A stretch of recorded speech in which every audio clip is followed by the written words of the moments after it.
Muchas gracias por esta invitación. Aún formando parte del departamento, es un honor participar en esta discusión sobre el anteproyecto de Constitución preparado por la Comisión Experta. En adelante, el anteproyecto. Vamos a hablar del anteproyecto. Bueno, me corresponde exponer sobre el régimen político, un tema muy atrayente y complejo, pero siempre es polémico porque se ocupa de la regulación del poder, un asunto central de toda Constitución y de interés colectivo. Quizás por eso su tratamiento en nuestro país desde hace décadas, el tratamiento del régimen político, es también muy ingrato. Ingrato en el sentido cabal de la expresión, ¿no es cierto? Porque al estudiarlo detenidamente se llega a la sensación de estar dando vueltas sobre los mismos problemas, sobre las mismas dudas, sobre los mismos mitos, sobre las mismas recetas y sobre los mismos errores. Por eso, por esas características ingratas del régimen político chileno, es que puedo disculparme ante mis respetables colegas de la Comisión Experta, aquí está Francisco, ¿sí? Y por la mirada crítica con que abordaré esta breve exposición. Además, mis comentarios son de suyo provisorios. Anoche se venció el plazo para las indicaciones dentro del Consejo Constitucional y por lo tanto es posible que la crítica de hoy no tenga asidero cuando el pueblo se deba pronunciar el 17 de diciembre próximo. Pues bien, planteadas estas prevenciones, vamos al régimen político del anteproyecto. Lo abordaremos desde tres perspectivas: descriptiva, conceptual y metodológica. Desde la perspectiva descriptiva, primero digamos que una revisión detenida del anteproyecto en lo referente al régimen político nos muestra un cambio muy tenue respecto de la Constitución vigente.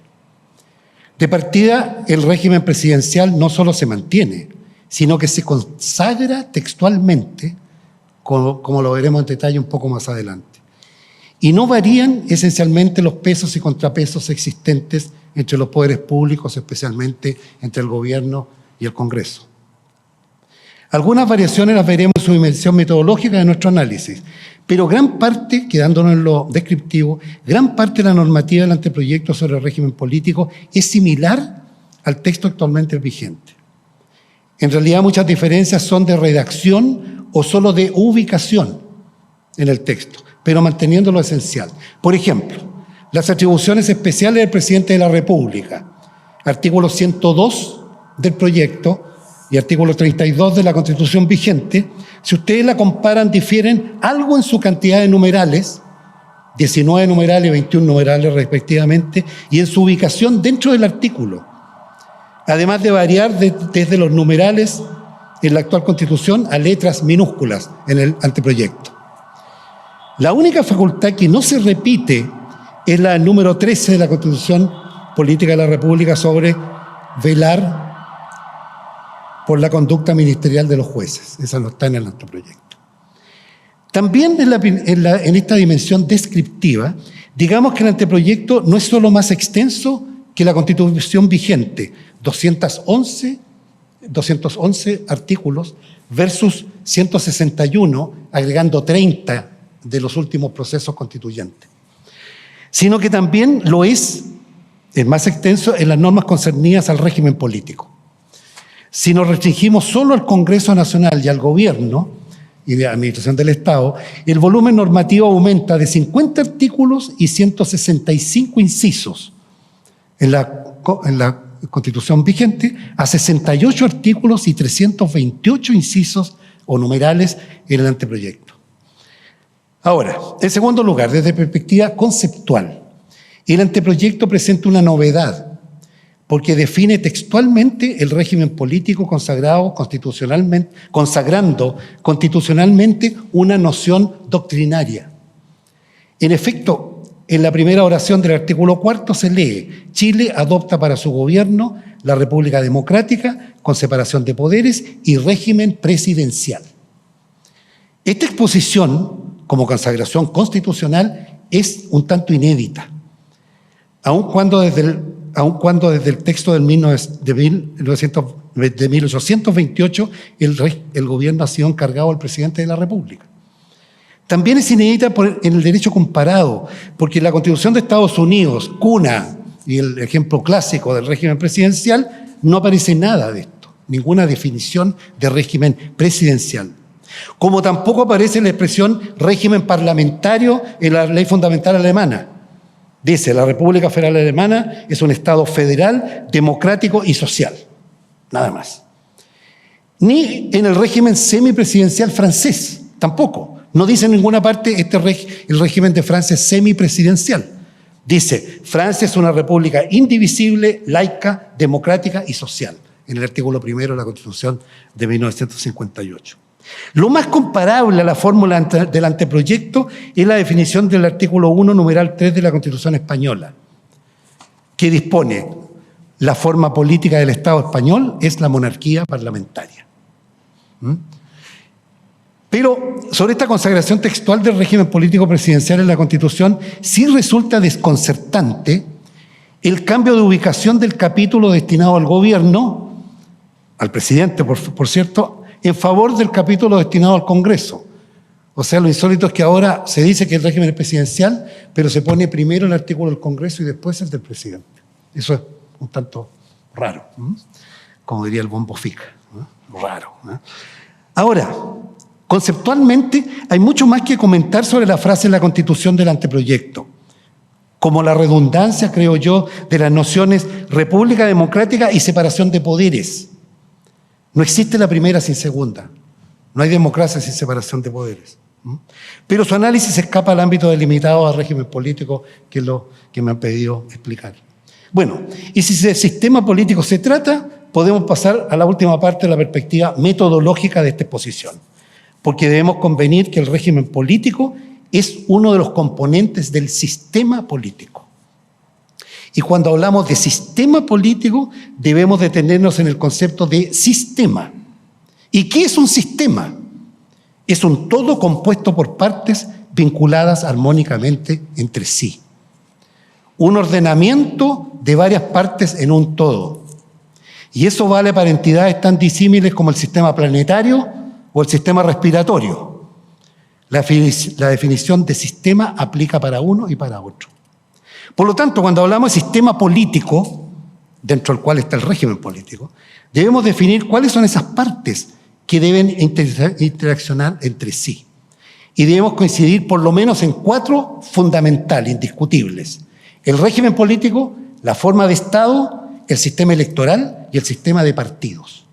Son indispensables. Y repitamos, estas partes deben interaccionar armónicamente entre sí. Todas las partes y en todas las funciones del sistema, aunque en mayor o menor medida según sus estructuras y los contextos dentro de los cuales interactúan. Es precisamente en este punto donde a mi juicio se sitúan los principales vacíos, imprecisiones y a la larga defectos del anteproyecto, como ocurre con la propia Constitución vigente y con todos los intentos que se han hecho hasta ahora. De cómo el régimen político no se diseña por alguna razón considerando sus relaciones con los otros 3 componentes del sistema: la forma de Estado, el sistema de partido y el sistema electoral. No solo de acuerdo con la teoría, sino con la práctica. No solo según su estructura, sino con el funcionamiento. Y siempre de acuerdo a la realidad empírica de nuestro país.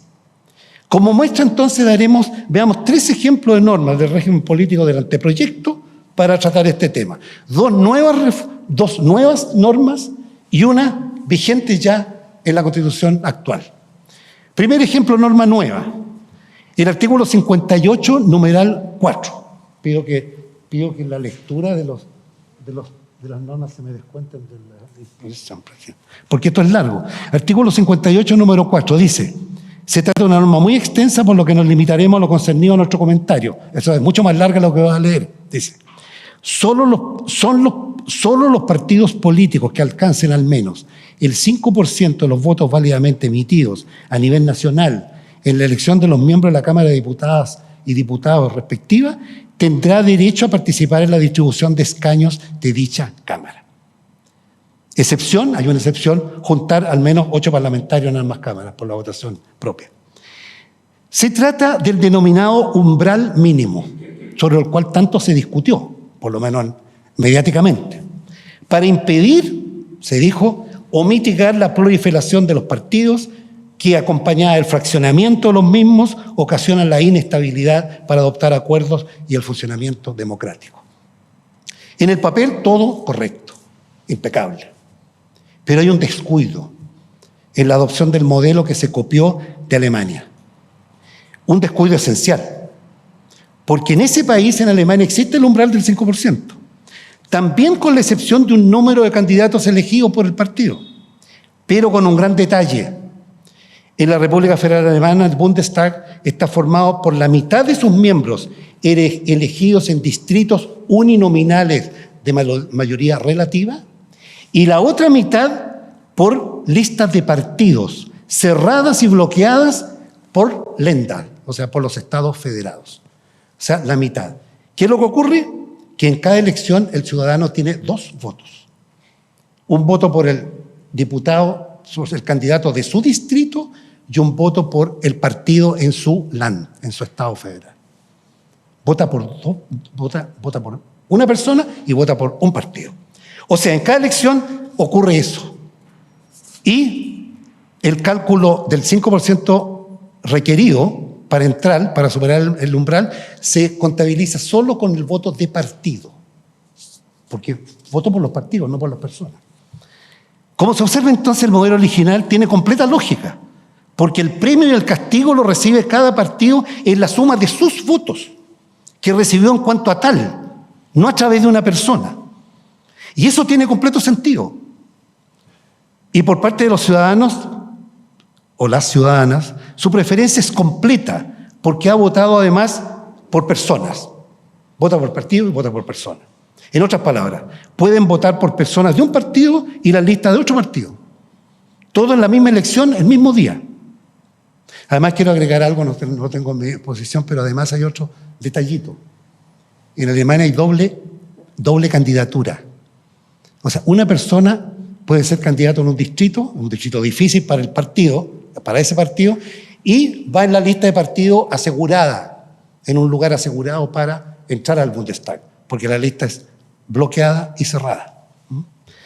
O sea, en ese sentido, de ese modo se resguarda todo. El valor de la candidatura personal, el rol de los partidos, la importancia de la forma de Estado federal, ¿no es cierto?, y la estabilidad del sistema político con un pluralismo moderado en el Parlamento. O sea, del modelo se copió una parte nomás y se dejó fuera algo que es bien esencial. Segundo ejemplo de norma nueva, artículo 57, numeral 2. Las elecciones de diputados y senadores se efectuarán conjuntamente el 4º domingo después de realizada la primera votación para elegir al presidente de la República. O sea, dicho en chileno, en castellano, el día de la segunda vuelta presidencial. Esta norma, por cierto, debe armonizarse con el antiguo, o está ya en la Constitución, ¿no?, artículo 94, número 2 de la Constitución, que dispone la segunda votación, segunda vuelta, ¿no es cierto?, para el evento que ninguna candidatura obtiene más de los votos válidamente emitidos. En otros términos, habiendo balotaje presidencial, que es la situación ininterrumpida de Chile desde el año 1999. Las 6 elecciones, desde ahí para acá, fueron con segunda vuelta. Habría simultaneidad siempre, entonces, de la elección de ambas cámaras del Congreso Nacional con la segunda vuelta presidencial, la segunda vuelta. Según informaciones mediáticas, se informó que para establecer tan inusual regla se había tenido a la vista el sistema francés. Así lo leí yo, lo escuché. El sistema francés en el cual se establece doble vuelta para el presidente y para los miembros de la Asamblea Nacional. Pero eso es falso, no es efectivo. Ambas elecciones son cercanas. La segunda vuelta presidencial y la elección parlamentaria. No son simultáneas. En la última elección del año 2022, las elecciones presidenciales fueron el 10 y el 24 de abril, primera y segunda vuelta, mientras que las elecciones de la Asamblea Nacional fueron el 2 y el 19 de junio. No son simultáneas. En el ejemplo clásico presidencial en Estados Unidos, hay simultaneidad de elección presidencial y parlamentaria. Hay simultaneidad de elección. ¿Ah? El mismo día, claro que con 1/3 del Senado. Hay simultaneidad. Pero el problema es que no hay segunda vuelta presidencial en Estados Unidos. El presidente es elegido en una elección indirecta por el colegio electoral y si no obtiene la mayoría, si nadie obtiene la mayoría en esa elección, el presidente lo elige la Cámara de Representantes. Así está en la enmienda número 12 de 1804. Bueno, entonces la norma aprobada en el anteproyecto que hemos comentado abre una serie de interrogantes. Desde luego produce una mutua interferencia entre las preferencias presidenciales y las parlamentarias dentro de la ciudadanía, presidencializando la elección parlamentaria. La elección presidencial se presidencializa. ¿Y qué ocurrirá con las preferencias regionales o locales por determinados candidatos que han adherido a las candidaturas presenciales que no van a la segunda vuelta? ¿Qué ocurre con eso? ¿Qué ocurre con esos candidatos de un partido que ya no está en la elección presidencial porque quedó en la primera vuelta parado ya? ¿Qué pasa con la proporcionalidad a la que se aspira constitucionalmente en el mismo anteproyecto, en el artículo 58, número 1? Si al electorado se le obligará a elegir a sus parlamentarios simultáneamente con una elección presidencial polarizada en dos opciones, o sea, el sistema mayoritario mismo. Hay un sistema mayoritario impuesto indirectamente, porque la elección presidencial en segunda vuelta es mayoritaria, uno u otro. Entonces, ¿dónde queda la proporcionalidad de la elección parlamentaria que está realizando ese mismo día? ¿O será, aquí estoy pensando mal, jurídicamente, ¿no? ¿O será que detrás de esta modificación se encuentra la aspiración de reducir a la fuerza el sistema pluripartidista atávico en Chile, como ocurrió lamentablemente y falsamente y erróneamente a fines de los 80 con el binominalismo? El binominalismo se impuso en Chile por la creencia completa de las llamadas leyes de Duverger, o sea que el sistema electoral determina el sistema de partidos. Y se pensó, si ponemos un sistema mayoritario, en este caso bipartidista, binominal, bueno, vamos a tener bipartidismo en Chile. Eso se acabó el día mismo en que un grupo de partidarios de Renovación Nacional en ese tiempo, con un par de camiones, se tomaron su sede en la calle Suecia y se acabó, se dividió el Partido Nacional en ese tiempo en la UDI y en Renovación. Entonces ahí, ¿qué se hizo para afrontar este tema? Si ya la ley estaba lista ya. ¿Qué se hizo? Se establecieron los pactos. Ese fue el remedio a la rápida, que fue peor que la enfermedad a la larga. Bueno, como se observa entonces, con esta iniciativa no se tomó en cuenta ni el sistema electoral ni el sistema de partido. Tampoco la forma de Estado unitaria, pero descentralizada que se establece en el artículo 6 del mismo anteproyecto. O sea, no se toman en cuenta las preferencias locales o regionales por diputados que no están en la segunda vuelta. Bueno, hay muchos casos como estos de las escasas innovaciones del anteproyecto. Por último, veamos una de las normas vigentes que sufre las carencias sistémicas que hemos comentado, que está ahora, esta vez situada en el funcionamiento más que en la estructura. El problema está ahí ahora, en cómo funciona el sistema y no cómo está estructurado.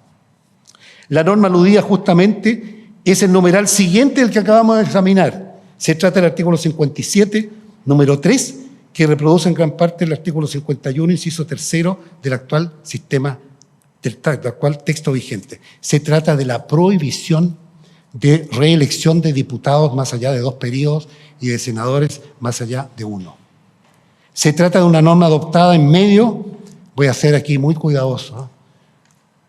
Fue una norma adoptada en medio de tendencias, digamos así, culturales, mediáticas o masivas, tan fugaces como irreflexivas que ocurren en cualquier sociedad, que no tienen correlato alguno con los ordenamientos constitucionales más reputados.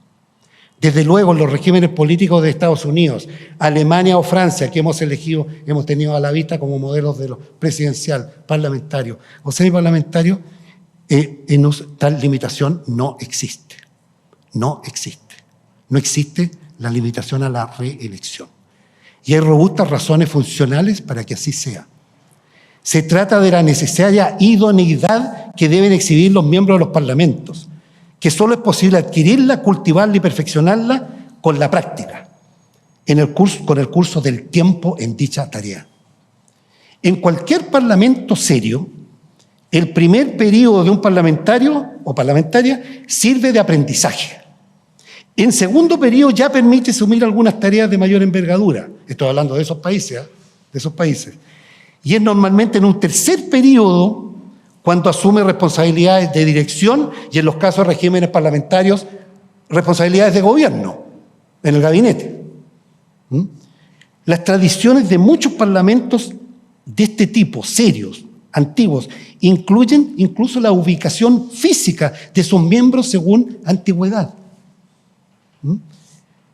Entonces, el argumento de que los parlamentarios se eternizan en sus cargos, que fue lo que se atornillan en sus cargos,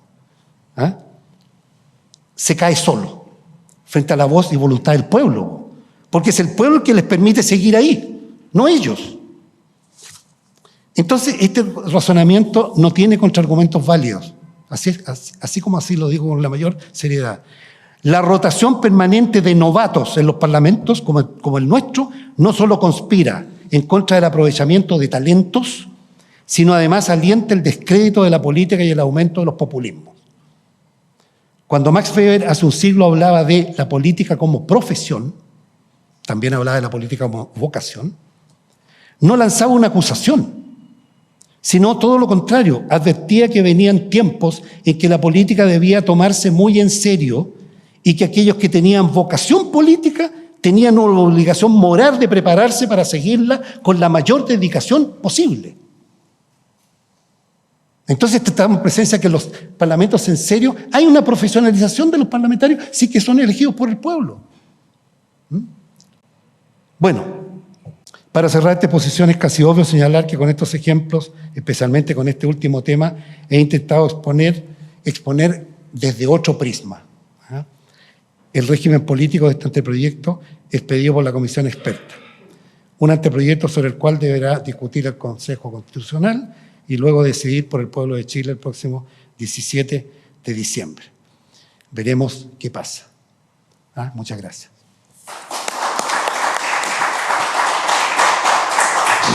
Muchas gracias, profesor Mario Fernández, por su excelente y muy detallada exposición. No sé si hay algún profesor que quiera hacer un comentario, una pregunta. Yo quería que si usted nos puede ilustrar, profesor, cuál es su opinión de del texto en cuanto a esta priorización en alguna medida o énfasis que se hace respecto de los partidos políticos, respecto de otras formas de participación, que como tratábamos en el tema anterior que nos ilustraba el profesor Soto. Y en ese sentido, ¿cómo va a quedar orientada la participación ciudadana en relación a esta suerte de pseudo-monopolización de los partidos políticos en relación a las formas de participación, pero dentro del régimen político? Porque usted decía, bueno, esto no se adoptó en la misma forma en Alemania. Por favor. Bueno, yo tengo una edad avanzada que me permite decir las cosas sin filtro, como se dice en algún programa de televisión. Y yo quiero hacer una defensa de los partidos. No hay democracia sin partidos. Y las democracias robustas del mundo tienen partidos robustos. Entonces, yo me alegro mucho que el anteproyecto haya destinado un acápite a los partidos políticos. Una parte específica para los partidos políticos, que desaparecieron en el texto de la convención. Desaparecieron completamente. La única mención a los partidos políticos era negativa, era decir que los jueces o los soldados o los policías no podían militar en partidos. En circunstancias que los partidos tampoco existían en la Constitución, entonces no se sabe de qué estaban hablando ahí. Hablan de agrupaciones políticas. No, son partidos políticos. Todos sabemos eso, los partidos vienen de partir, de partes. Son las partes de un país, desde el punto de vista de la política. La política está dividida en todo país, y está bien que así sea. Bueno, los partidos asumen esa división. La asumen y la cumplen funcionalmente dentro del sistema político. Son indispensables. Entonces, lo indispensable es que tengan calidad por una parte, pero que tampoco reemplacen al pueblo en otras tareas. Por eso la explicación, lo que alcancé a ver de la explicación de Francisco y lo que usted, director, señala, ¿no es cierto? Claro, hay otros mecanismos de participación política en la sociedad, desde luego. Pero los partidos deben cumplir las suyas, que son irreemplazables. Irreemplazables. Por eso es tan importante también que los partidos tengan principios inscritos en algún lado. Porque teóricamente la gente vota por determinadas ideas. Y si se ve encarnada en esas ideas que un partido dice estar llamado a cumplirlas, bueno, votará por ese partido. Entonces, por lo tanto, yo creo que una tarea del mejoramiento de la política es el mejoramiento de los partidos, porque los partidos son intrínsecos de la política. Son quienes llevan a cabo la política, por cierto, junto con las personas. Los partidos, además, son agrupaciones de personas. Pero el vehículo por el cual, el principal vehículo por el cual las personas hacen política en un país. Miren, en Europa hubo una crisis hace 3 décadas atrás con el inicio de la era digital. ¿Justamente en qué aspecto? En que la ciudadanía parecía no necesitar más la intermediación de los partidos.